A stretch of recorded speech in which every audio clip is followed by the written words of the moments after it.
Olá, como é que vai? Tudo bem? Aqui estamos todos bem, graças a Deus. Saí rapidinho só para exercitar as minhas pernas aqui no estacionamento, fazer uma caminhadazinha, apreciar esse sol lindo, maravilhoso que Deus criou e agradecer também, né, a todos que inscreveu no canal, visualizou o meu primeiro testemunho, já tem outro lá, né, aprendendo a perdoar.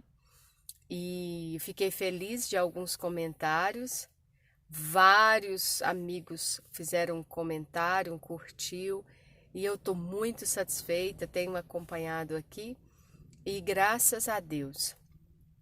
Alguns até falou que não sabia disso que tinha acontecido comigo e que ficou muito satisfeito de assistir o vídeo, que até dá para matar um pouquinho a saudade, e isso é bom. E aqui estamos fazendo mais um. E não só quero agradecer a todos, mas também quero compartilhar uma meditação. E hoje veio à minha mente um versículo que eu li agora de manhã, Filipenses 4:13. Posso todas as coisas naquele que me fortalece. E lembrei e queria dizer para você desse versículo que foi pintado na parede da nossa padaria quando nós tínhamos lá no centro da cidade. Cidade maravilhosa que eu super indico para vocês um dia poder ir depois dessa quarentena, depois que passar isso tudo. E se Jesus não voltar até lá, né? Conhecer a Piedade de Caratinga. É lá que eu tinha essa padaria por alguns anos, bem no centro da cidade. E pintamos, posso todas as coisas naquele que nos fortalece, bem na parede de azul. Quem foi na padaria sabe muito bem, lembra disso. E além de tudo, tinha nosso uniforme também essa frase.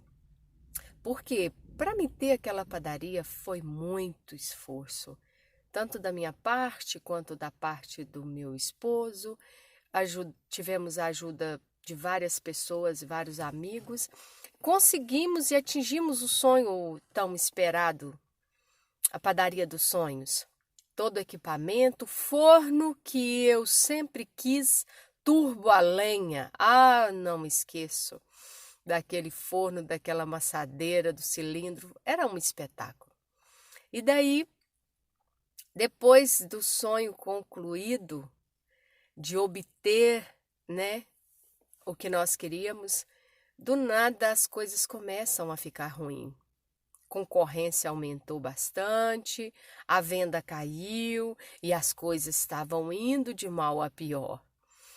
E de repente, do nada, como minha mãe estava em Portugal e queria muito nos ajudar, nos convidava para ir para lá.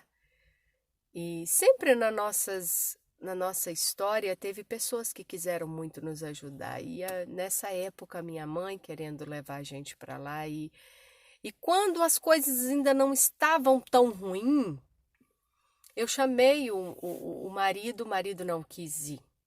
Mas quando as coisas ficou pior, aí ele resolveu aí. Aí vendemos o que tínhamos e não obtemos muito resultado nas nossas vendas, não deu para ajudar muito e fomos assim mesmo. Fomos para a Europa, fomos para Portugal. Eu, marido e 3 filhos. Chegou lá, nada deu certo. 3 meses que ficamos, fomos com o pensamento de ficar vários e vários anos, mas ficamos 3 meses somente. Volta nós novamente. Mas aí, não para piedade, porque o orgulho não deixava, né? E a vergonha também. A decepção, o medo das cobranças, o medo das perguntas sem resposta, como hoje estamos vivendo, tantas perguntas, quando que isso vai acabar? Quando que eu vou voltar a trabalhar? Quando será isso? Quando será aquilo? E assim era a minha vida. Quando vamos sair dessa? Mas aí fomos para Santana do Paraíso, lá pertinho de Ipatinga. Só que Deus não nos queria em Santana do Paraíso, Deus nos queria em Piedade de Caratinga. Mas com muita ajuda do nosso saudoso pastor Odim, homem de Deus. Homem que verdadeiramente serviu a Deus com sinceridade, deu um testemunho brilhante, quisera que os netos puxassem pelo menos um terço do pastor Odin. Isso seria uma maravilha, se os meus filhos orassem pelo menos um pouquinho do que o vô orava. Mas daí, com a ajuda do pastor Odin e também da saudosa irmã Lica, sogra que eu ainda não vi igual, maravilhosa. Não é desfazendo da minha atual sogra, sabe? Minha atual sogra também é maravilhosa. Mas assim, cada um com as suas qualidades, um diferente da outra, não é? E a irmã Lica tinha umas qualidades que só ela tinha, tá? Cá para nós. Mas assim, e fomos para lá. E chegando em Piedade, todas as igrejas que nós íamos visitar, o louvor forte, música especial e tal, eram igrejas diferentes. E sempre cantava o mesmo hino, Viúva Sem Nada, de Daniel e Samuel. Gente, como cantou aquele hino quando eu tinha acabado de chegar da Europa, quando eu tinha acabado de ter uma decepção tão grande. Aí daí, o meu marido olhou para mim e falou, e aí? Esse hino está cantando constantemente em todos os cultos. Você já pensou se eu vier a morrer? Esse hino vai cumprir na sua vida. E eu falei, misericórdia, homem, você está doido? Eu o amava muito, muito. Meu casamento era uma maravilha. Mas aí, Deus permitiu que quando fez 1 ano que nós tínhamos chegado, devendo Deus e o povo, eu fiquei viúva. Nós tínhamos voltado para Piedade, moramos em Santana do Paraíso só 3 meses. 3 meses em Portugal, depois 3 meses em Santana do Paraíso. E daí, com 1 ano e pouco que estávamos em Piedade, com a mão na frente e outra atrás, o homem vem a morrer. O Josué se foi. Deus o levou. E não era nem um pouquinho da minha vontade que isso acontecesse. Só Deus sabia no meu coração.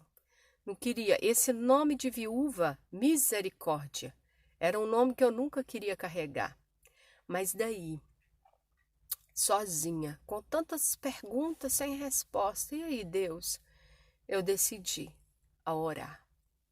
Eu decidi colocar esse versículo em pauta seriamente na minha vida. Posso todas as coisas naquele que me fortalece.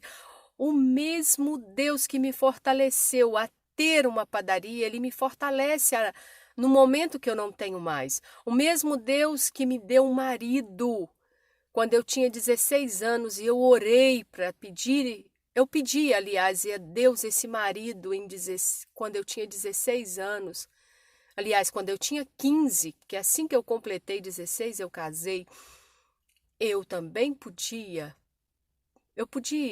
ficar sem um marido, mas confiar em Deus. E aí fiquei sozinha. Eu, Deus e os meus filhos. Claro, e a dívida junto, né? Comecei a orar ao Senhor. Comecei a orar. Orava de manhã, de tarde, de noite. Chorava em desespero. Pensei em suicídio. Como eu sei que nesse exato momento, talvez muitas pessoas, porque estão a um fio de ficar sem nada, estão em desespero, em depressão e pensando até ceifar a sua vida. Eu também pensei em ceifar a minha. Só que Deus foi maior na minha vida e eu mudei a forma de pensar. E eu pensava no versículo também que diz assim, todas as coisas contribuem para o bem daqueles que servem a Deus. Eu falei, Deus, tem misericórdia de mim. E comecei a orar e falei, mudei a minha forma de orar e as minhas formas de perguntar para Deus. Por que isso, por que aquilo? Eu perguntava, para que isso? E eu falava, Deus, toma nas tuas mãos. Eu entregava nas mãos dele, confiava nele. E de repente comecei a orar diferente. Falei, Senhor, o Senhor levou o marido. O Senhor levou ele. E agora, Senhor, não pedi que o Senhor levasse. De forma nenhuma eu pedi a Deus para ficar sozinha. Mas aí eu orava e confiei em Deus. Confiei muito em Deus.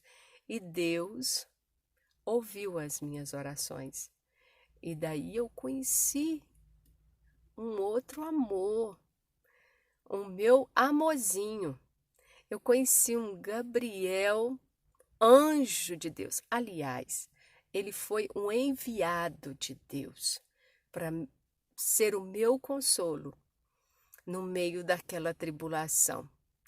E aí, na próxima, a gente conta o resto da história, porque senão vai ficar cansativo e você nem vai querer assistir os outros vídeos. Então, vou ficar por aqui dizendo que, meio a um fracasso, eu posso todas as coisas naquele que me fortalece. Mesmo sem padaria, mesmo sem marido, mesmo sozinha, nós podemos confiar em Deus. E nunca pense em tirar sua vida por causa das decepções da vida. Por causa das decepções, das surpresas ruins que a vida nos traz. Não pense isso.